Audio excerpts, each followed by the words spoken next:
Terus terang saya sedih, miris, dan saya marah. Bayangkan kayu sebesar itu, diameter 1,5 meter itu berapa ratus tahun perlu tumbuh untuk pohon sebesar itu.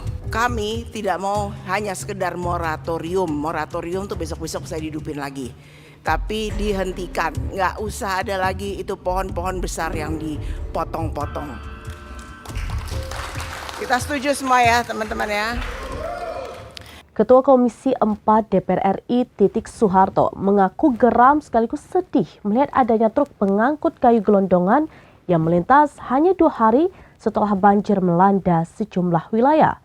Pernyataan tersebut disampaikan Titik pada Kamis 4 Desember dalam rapat Komisi 5 DPR RI bersama Menteri Kehutanan Raja Juli Antoni. Menteri, terus terang saya sedih, miris, dan saya marah. Bayangkan kayu sebesar itu, diameter 1,5 meter itu berapa ratus tahun perlu tumbuh untuk pohon sebesar itu. Ini manusia mana di Indonesia ini yang seenaknya aja bisa motong-motong kayu seperti itu? Apa salah tuh kayu? Dia bikin salah tuh pohon tuh apa? Dia bikin begitu banyak kebaikan buat manusia. Pencegah erosi, memberikan udara, menyaring udara yang segar buat manusia. Kok dipotong gitu aja? Dan yang lebih menjengkelkan, itu truk itu lewat di jalan raya 2 hari setelah peristiwa banjir ini. Dan dengan kemajuan teknologi, truk itu lewat di depan hidung kita. Sungguh menyakitkan Pak Menteri. Ini suatu, kalau orang Jawa bilang ngece. Apa ngece? Ngejek, mengejek tuh ya. Perusahaan ini ngejek gitu. Baru kita kena bencana, dia lewat di depan muka kita.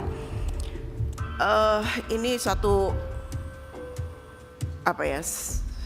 suatu hal yang menyakitkan dan menghina rakyat Indonesia. Saya minta kepada Pak Menteri untuk cari tahu siapa perusahaan itu dan tolong jangan ada pohon-pohon besar lagi yang ditebangin. Hentikan semua ini.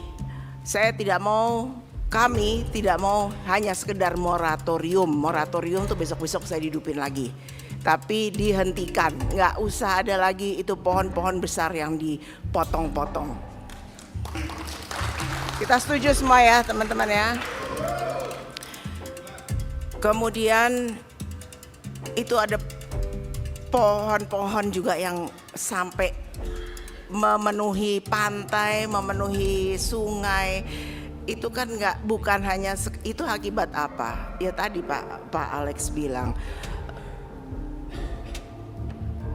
pembukaan lahan baru untuk perkebunan, pertambangan.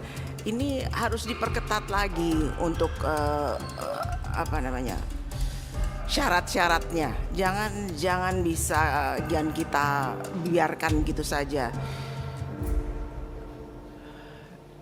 Sudah cukuplah ini, jangan lagi ke depan mau siapa kayak itu di belakangnya, mau bintang-bintang kayak mau apa. Kita ini mewakili rakyat Indonesia. Bapak juga ditunjuk sebagai pembantu presiden yang dipilih oleh rakyat Indonesia.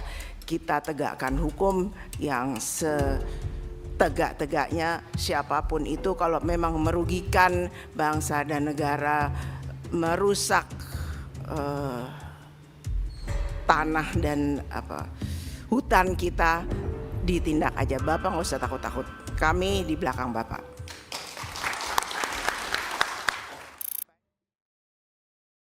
Download Tribun X sekarang, menghadirkan lokal menjadi Indonesia.